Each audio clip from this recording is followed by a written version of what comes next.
And that's the reason we're replacing this rack right there. Yep. That's a lot of it.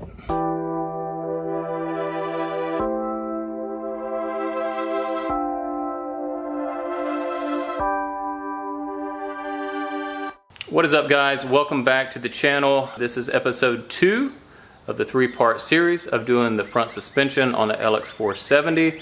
This is probably my least favorite part, which is going to be the rack and pinion steering. I have never done this before. It seems a little daunting, but it's something that has to be done.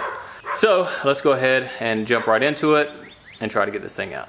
All right, so to get started here, I have the outer tie rod. I went ahead and marked the placement with a paint pen, just so whenever the new rack comes in, we can kind of line it up and put everything back to as close to possible as this was before we go get our alignment. So I'm going to go ahead and break this guy free and then come back whenever they are off. Alright, so first lesson learned in taking these out, make sure that you loosen that nut. If you're going to be doing all this, make sure you loosen that nut while the tie rod end, the ball joint is still connected. Because if you don't, this is just going to keep moving. It's going to give way too much flex. So I use an adjustable wrench on that, and another one, there's like on the tie rod end, there's a little joint you can hook into. And I got my buddy come over here. I held the tie rod in, and then he was able to loosen the nut. So if you got 2 people, you could wait to this, but just do yourself a favor and go ahead and loosen that nut before you break the ball joint free.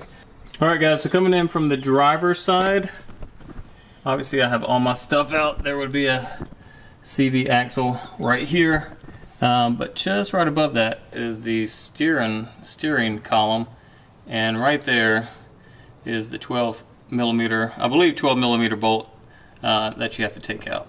In this position, I think I can get to it. So I'm going to attempt to go ahead and loosen that right now and bring you back once it's out. Alright guys, so what I've done here, I already got it out. It's pretty easy to remove, but I've taken a paint pen and just marked the alignment of where the steering column and the rack is. Now, I don't know how well that's going to be like once I take it out or when things may or may not move.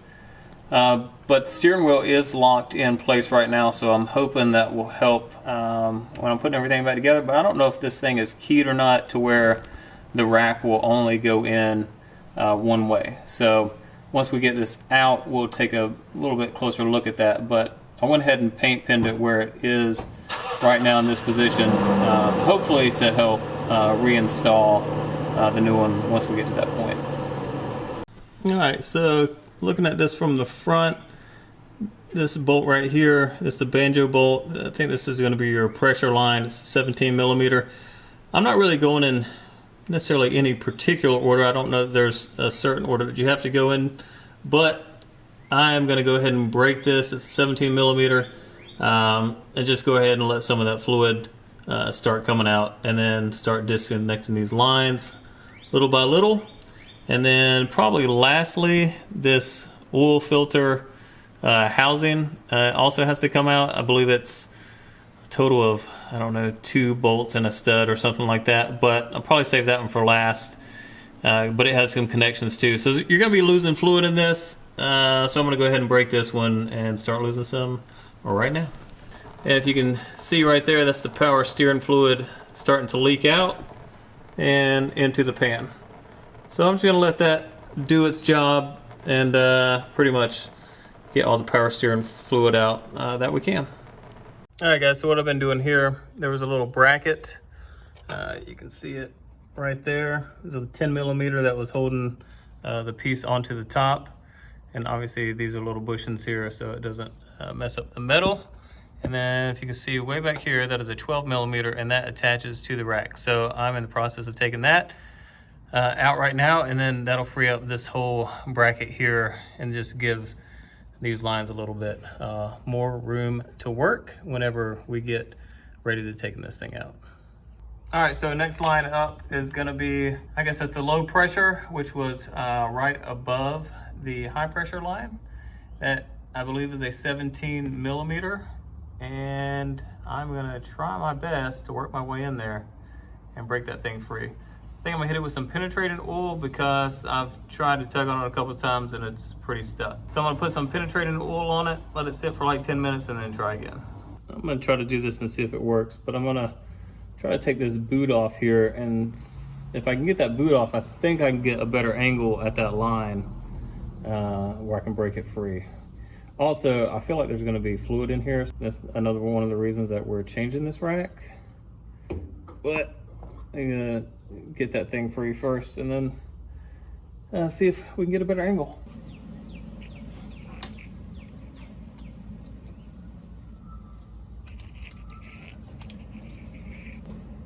Yep, there's that fluid. That's the reason we're replacing this rack right there. Yep, that's a lot of it. I figured it'd be a good amount in there. Yep, there we go. Just let that sucker drain.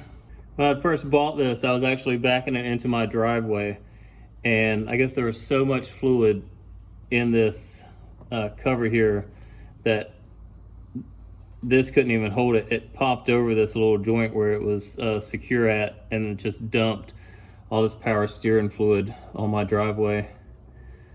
Now, I was hopeful that it wasn't that bad of a leak, and honestly, it's been like a very slow leak over this last year, but a leak nevertheless, and it's just something that I don't want to deal with going forward. So that's why I'm going to go ahead and replace all this and hopefully not have to worry about this again for a very, very long time. Great. That is a lot. All right, guys, so I have cut the boot away, and then right up there you can see that line. I think we should have a good enough reach to that where we can get it fairly easily, but that is a 17 millimeter, and I'm gonna try to get up in there right now and loosen it up. All right, guys, so we got that one done. Threads were pretty deep in there, but I was having to use a 17 millimeter just regular wrench, and then also a flare nut wrench, and then even an adjustable, and I was finally able, after much to do, to get it out of its hole, and there it was on the top. This definitely for me was the best way to approach it. If you had a wrench that had like an adjustable or like movable head to it, you probably could have come in from the front, and it would have just made it that much easier coming in from the side. But anyways, got that one out. So now I think I'm gonna start looking at getting this wool housing out of the way, and then after that start unbolting the rack. All right, now I'm not 1,000% just yet because I haven't tried to get them undone, but I think that bolt, and it looks like there's a nut right up there at the top. I think those are the three that hold this housing on. First, I'm gonna use my needle nose pliers to get that release, and then I have some hose pliers that I'm gonna use to get off of that. I don't know what's gonna come out of that. It's at the bottom of the engine, so I'm assuming engine oil, but we'll see. But as you can see here, that tube goes up and kind of blocks those two bolts right there, and I believe they're 12 millimeters. But go ahead and do that, and then see if I get access to those bolts. And there we go.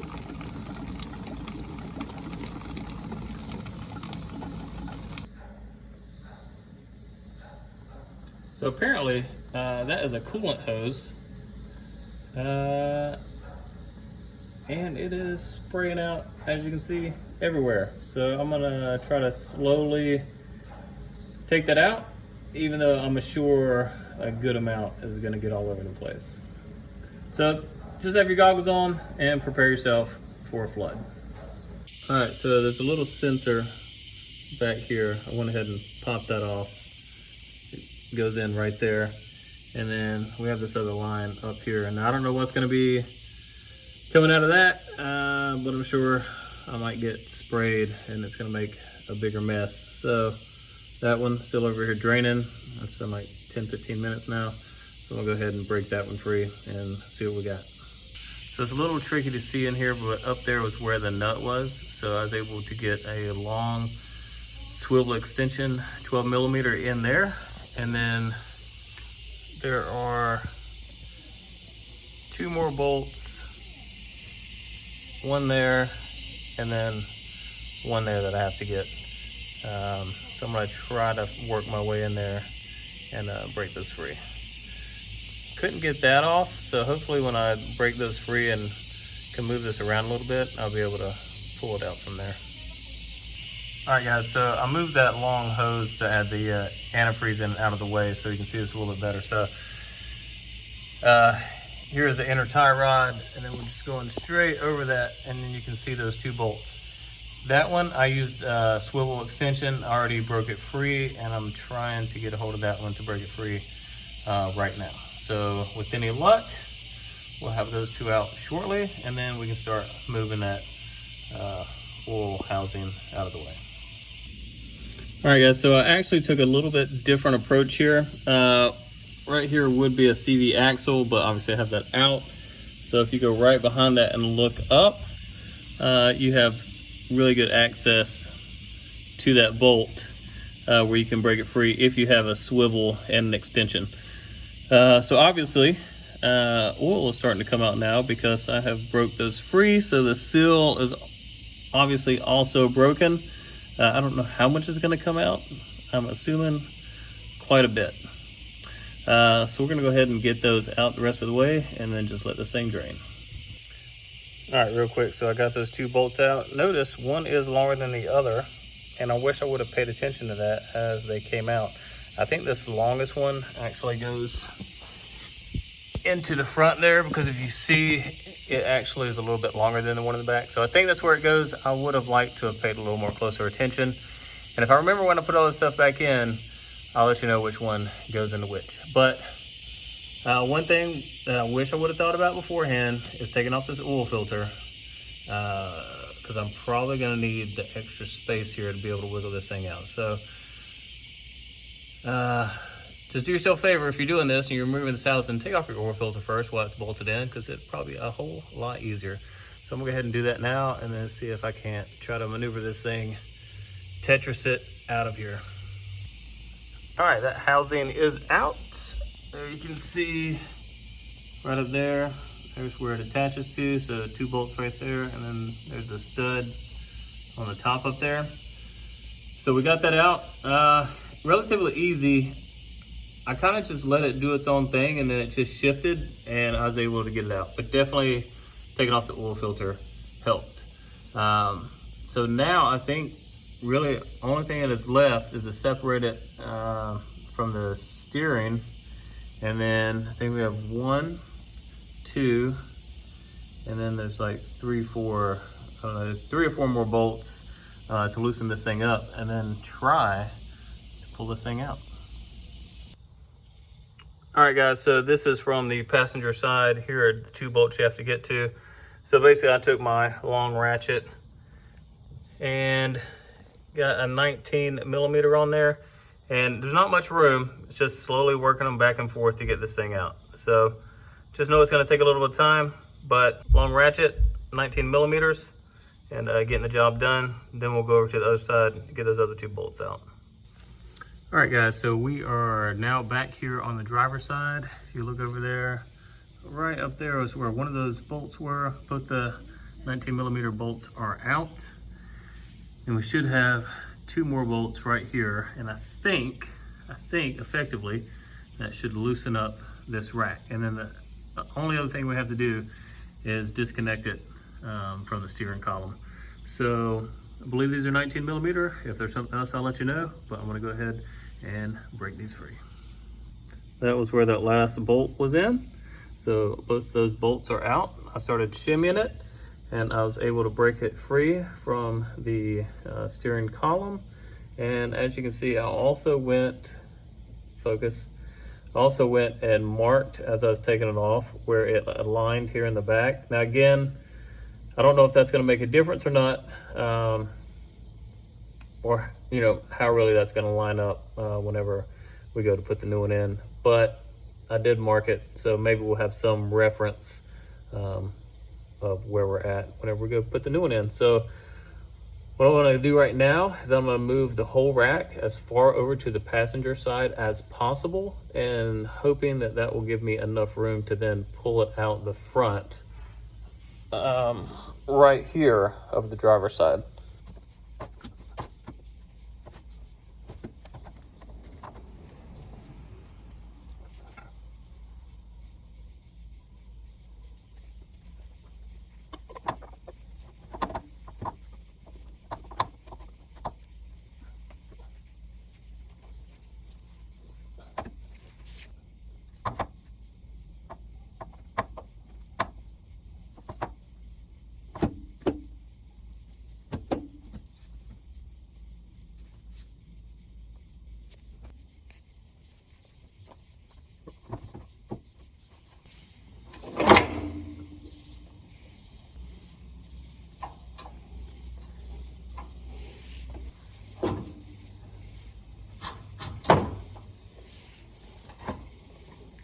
All right, guys, so pushed it all the way back as far as I could, went to the passenger side, kind of gave it a jerk and a turn, and then this kind of fell out this way, and then just had to get this past this right here, and hopefully we're going to be able to pull it out now this way and to freedom. But we'll see. Not there yet.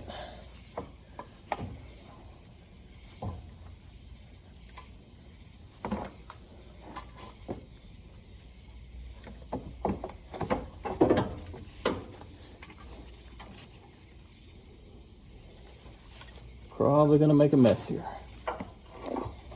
Yep. There we go. All right, guys, and that is the rack and pinion.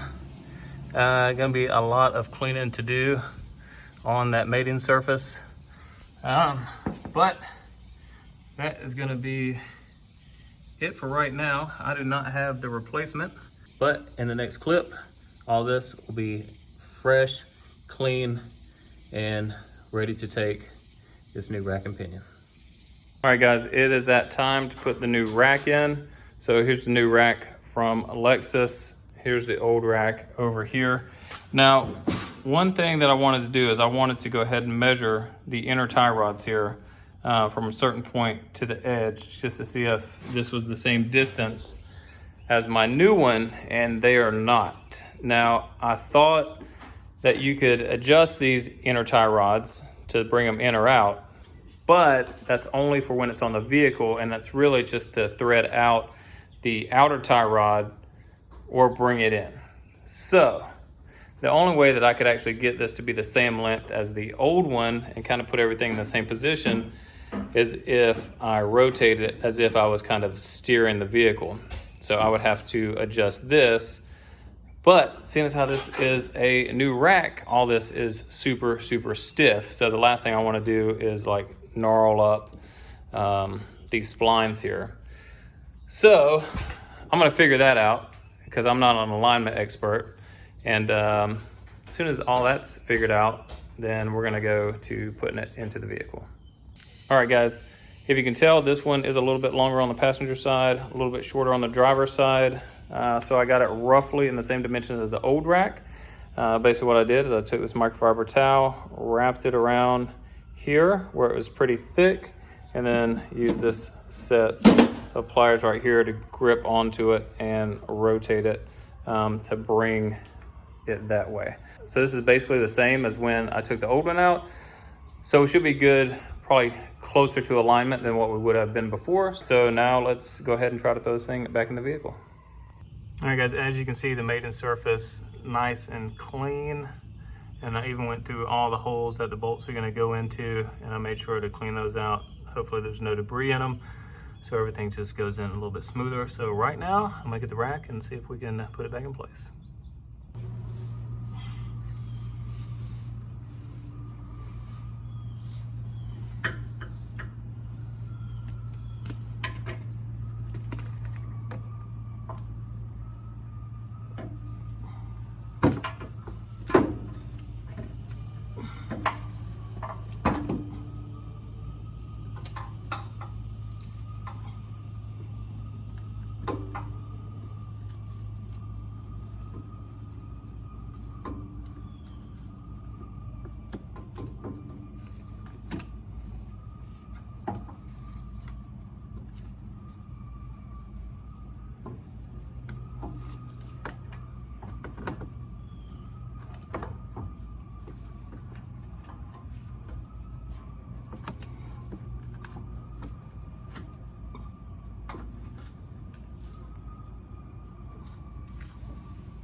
catching on something here.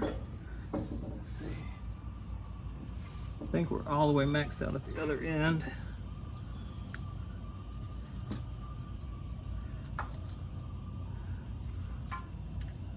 So this is where it became kind of precarious last time trying to get it out, because we had to make sure we could bend this to get it past this support beam right here. Whew.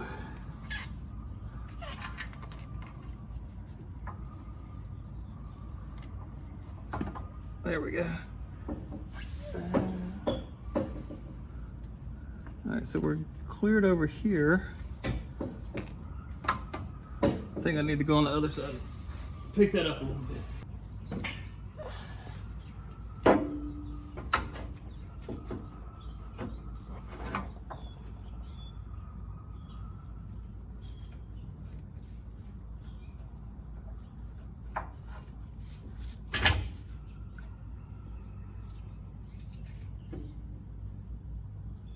All right, I think that's got it. Rack, at least loosely, back in place. So I'm gonna go about connecting that steering column back to the rack. It's just loosely for now. And then we'll put the bolts in and see if we can start getting them threaded. All right, so if you can see here, so this is where I had marked where it was lined up with the old rack. And then, so I basically took the same measurements now that the inner tie rods are in the same place as the old one, and then I made the same mark on this spindle that was on the old one to align with that. And it may be a spindle or two off, but I'm not too concerned about it. It'll be pretty close. So I'm basically gonna keep this unbolted for now, just so I have a little bit of freedom of movement. And I'm gonna try to line this mark up with that mark, and then get it in place, and then start putting the other bolts into the rack loosely, just to make sure everything fits nicely. All right guys, so as you can see, I have the bolt in. I'm gonna go ahead and torque that down. My torque specs say 25 foot-pounds. And for these bolts and the bolts that are going in up there, mine says 89 foot-pounds. So I'm gonna go ahead and torque those down as well. All right guys, so the rack is all torqued to spec. So is that bolt in the steering column there. So now I'm going to put the oil housing back in. If you see here, this O-ring right here actually sits between these two pieces. And then in order to get to that, you have to take this center bolt out. That's a 30 millimeter. So if you want to do that, I just did it since I was taking it out, put fresh gaskets in it. This one on the back, that's that figure 8. I got some new ones right here. And what I'm gonna do is, I've already cleaned it multiple times, but I'm gonna go ahead and clean the surface here one more time with some brake clean, then also on the vehicle. I'm gonna put just a little bit of grease around here, just so it'll stay in that setting when I try to get it in, because it's a pretty tight space and I don't want that to move. And then I will bring you back when I'm getting ready to put it into the vehicle. All right, so I just want to show you real quick. So there's a mating surface. It has that one stud that's hanging out there, so you're gonna put it over that, line up the other holes. So there's a nut and 2 other screws that go in, and they're all gonna be torqued down to 13 foot-pounds. So I'm gonna go get that assembly and then see if we can get it installed. All right, so as you can see, we got the gasket in there, got just a tiny bit of grease on it. So we don't want anything to move. We're gonna try to get it up in here the best we can without touching anything, especially on that gasket surface. All right, attempt number 2. Definitely feel like this is a lot easier when you didn't care about the gasket. Got in there pretty good. Now we just need to get that stud on. Get this wire out of the way here. Alright, line up those bolt holes. Alright, slipped off a little bit. We'll go over here, make sure the gasket's still good. Buddy, you got that flashlight? I need it. Yeah. Alright. Alright. I know you couldn't see that. All right, now you couldn't see that, but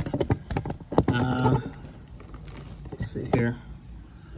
All right, there we go. We got the long bolt in. I'm gonna put the other short bolt in right now, and then put that nut on that stud, and torque them all down to 13 foot-pounds. Let me tell you, it's tight quarters in here. All right, so I have the whole rack torqued down. We've got a new water bypass line right there. And then we got this other line. You remember that one was spewing coolant everywhere. We put in a new line just because we were in there. And I think that's pretty much about it for now, except we have 2 more hoses to attach. So we're gonna get that done and then fill this system up and make sure we don't have any leaks. And then we'll call the rack and pinion done. All right guys, so where you see those 2 black plugs, there's gonna be the last 2 things we have to get done here for the rack. And it's gonna be the lower and high pressure lines. And right here, I have them in bags. I didn't want anything to be getting into these while I was doing this job. So first I'm gonna take this one out. I'm gonna clean it up, and then I'm gonna put some of this thread sealant. This is not thread locker. It's just supposed to seal the threads just to make sure that nothing kind of leaks up through it. And since I am gonna use this line again, I wanna make sure those threads are as tight and sealed as possible. So I'm gonna go ahead and take that out, clean it up, and then we'll put it in. All right, so you can see we got that thread sealant on it, and now comes the very tricky and tight part of screwing this thing down in there and getting it to the tightness that we need. So bear with me. It is a tight space, and I really don't have any good camera angle to put this while I'm trying to tighten it down. So just know this one goes on the top, and I'm gonna try to tighten that down. I believe it's a 17 millimeter that's gonna be used for that. So as soon as I get it down in there, I'll bring you back. All right guys, so there it is. The return hose is in. I think my book said 32 foot-pounds, but seeing as how it's this sort of fitting, there's no way that you can really get an accurate measurement on that. So I've tightened it down pretty good. I don't think it's going anywhere. Hopefully we don't have any leaks from it. So the next one is going to be the high pressure hose here, and I'll show you the gasket, and I think that's 31 foot-pounds that we're going to be tightening that down to, which you can torque. So let's go ahead, clean that thing up, get the gasket, and put it in. All right guys, so I went ahead and cleaned up the high pressure line. So what you're going to need is you're going to need one of these little gaskets like this. Super cheap, but basically what you do is you're just going to slide it on over top like this, and then there you go. You have a gasket, top, bottom. It's a combination. You're just gonna put it in, and then hopefully you didn't throw away your banjo bolt. That's nice and cleaned up. So we're gonna go ahead and put that in, and then torque this thing down to 31 foot-pounds. All right guys, as you can see, we now have both lines in and they are torqued down. So I am gonna finish this up by putting on, there's like this little bracket that goes between these two. So I'm gonna go ahead and attach that. And then once that's attached, I'm gonna fill up the system and make sure, at least preliminarily, we don't have any leaks. All right guys, just show you that bracket there. So that's the bracket holding the 2 lines in place. And then if your vehicle still has this, this is for the transmission line. I think that's going either in or a return line from the radiator. But anyways, there's a clip here that goes onto that line if your vehicle still has it. That's all connected. Lines are connected. So let's fill up the system and make sure preliminarily we do not have any leaks. All right guys, so as you can see, the reservoir is full now. Some air started to come out. There was a few bubbles, but obviously we're not moving the system right now. We're not gonna turn it on right now. So probably all the fluid that you see in the reservoir right now will be sucked in as soon as we get to that point where we're gonna be turning and bleeding the system. But some did get into the system. Right now the reservoir is doing great. Those reservoirs, if you have to get one, I think it was like $100 for like a plastic reservoir, which is insane. but my other one was weeping everywhere. This one is holding fluid, and it looks great. It's just kind of, I don't know, refreshes the engine a little bit. So that is full. And if we come down here, we can take a look here at the sides. No fluid. Not that I would anticipate there would be any right there. And then for the rest of the rack, there is nothing and nothing on the ground. That fluid over there is coming from that rag, which is the side of the differential. So until we change that seal out and get a new axle in there, it's probably gonna be weeping. But as far as the rack goes, there are no leaks, and this part of the rebuild process is complete. All right, guys, that is gonna do it for this video. Next video in the lineup is putting the rest of the front suspension on and getting this thing back on the road. If you have any questions about this video or anything I did, please leave it down in the comments below, or just drop me a comment and say, I can't believe you're spending so much time and money on this LX. But I do think it's worth it. I know it's a money pit, but I do think it's worth it. So leave those comments down below. Be sure to subscribe to the channel so you don't miss out on any future videos of the LX470. And I'll see you in the next one.